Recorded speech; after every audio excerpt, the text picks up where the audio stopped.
Beberapa waktu yang lalu, pemerintah Jepang sudah mendeklarasikan status daruratnya akibat wabah COVID-19. Nah, ini artinya sudah lebih dari 10 hari warga Jepang beradaptasi dengan status darurat negara tersebut. Nah, bagaimana ya situasi di negara Jepang pasca penerapan status darurat? Nah, saya akan coba menghubungi salah satu teman saya warga negara Indonesia yang saat ini sedang tinggal di Jepang.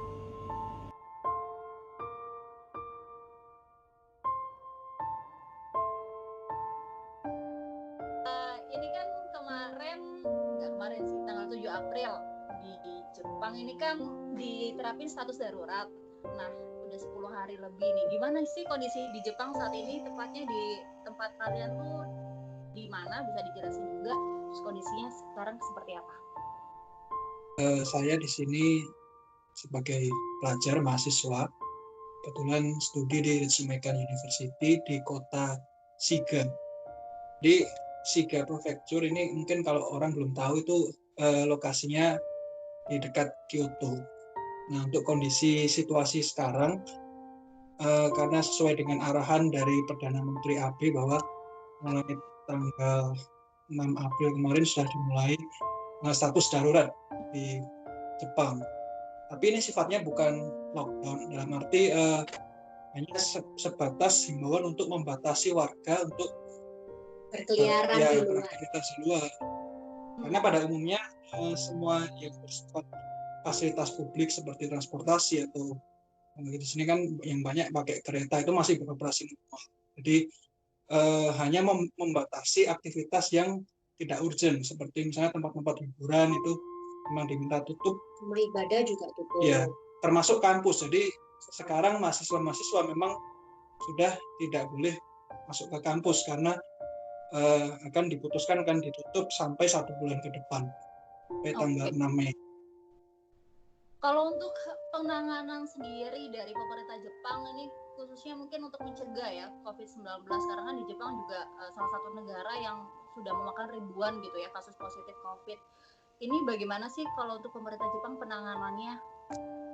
Kalau untuk pemerintah Jepang sendiri menghimbau masyarakatnya untuk stay at home, sama sih kayak di Indonesia. Lalu disarankan juga sama pemerintah Jepang untuk membatasi kontak fisik antar pribadi gitu. Kalau bisa dikurangi 70-80%.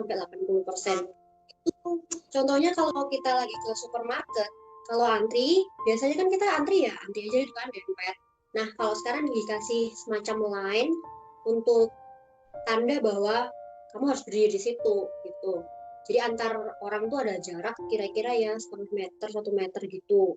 Lalu kalau di kasir-kasirnya juga dikasih semacam sekat, semacam kayak plastik gitu untuk batasi biar menghindari adanya droplets mungkin ya kalau dari antar orang itu sih. Kalau di convenience store yang biasanya kita boleh makan di tempat, itu sekarang diadakan sehingga orang kalau makan harus dibawa pulang. Iya, hampir sama ya sama di Indonesia. Terus kalau yang di video yang dikasih sama Stefani itu kan masih ada lah mobil lalu lalang gitu ya, nggak jauh beda sih sama di sini. Sebenarnya di sana tuh gimana sih? Apakah warganya benar-benar mematuhi atau mungkin ada yang masih keluar-keluar seperti itu? Gimana? Masih seperti biasa, cuman kan memang pada dasarnya orang-orang sini itu nggak seberapa gerombol gitu loh. Jadi mereka kerja ya berangkatnya tanpa kayak gerombol, berangkat sendiri-sendiri aja. Kalau di stasiun sih memang sudah mulai sepi. Tapi kalau untuk mobilitas kegiatannya orang-orang itu masih seperti biasa. Ya. Tapi kalau yang kegiatan sehari-hari, misalnya mereka yang berolahraga atau kayak pergi-pergi ke supermarket kayak gitu tuh masih seperti biasa. Ya, tapi memang yang paling signifikan adalah tempat-tempat yang dulunya adalah spot pariwisata yang paling ramai seperti contohnya di Kyoto. Kemarin kita juga sempat melihat langsung kondisi di stasiun di Kyoto yang biasanya itu adalah lautan manusia, baik warga lokal maupun turis mancanegara. Tapi kemarin benar-benar sangat-sangat sepi karena pemerintah Jepang juga sudah menutup pintu dari pendatang dari turis. Warga negara non Jepang sudah nggak boleh masuk lagi ke negara semenjak awal Jepang. April. Terima kasih atas waktunya. Kalian jaga kesehatan di sana, terus tetap sehat. Jangan deket yang itu ya. Ojo saling jaga ya di sana. Jangan lupa minum vitamin ya. Dah Mas Robi, makasih banyak ya. Steph, makasih banyak ya. I love you. Sarang yo.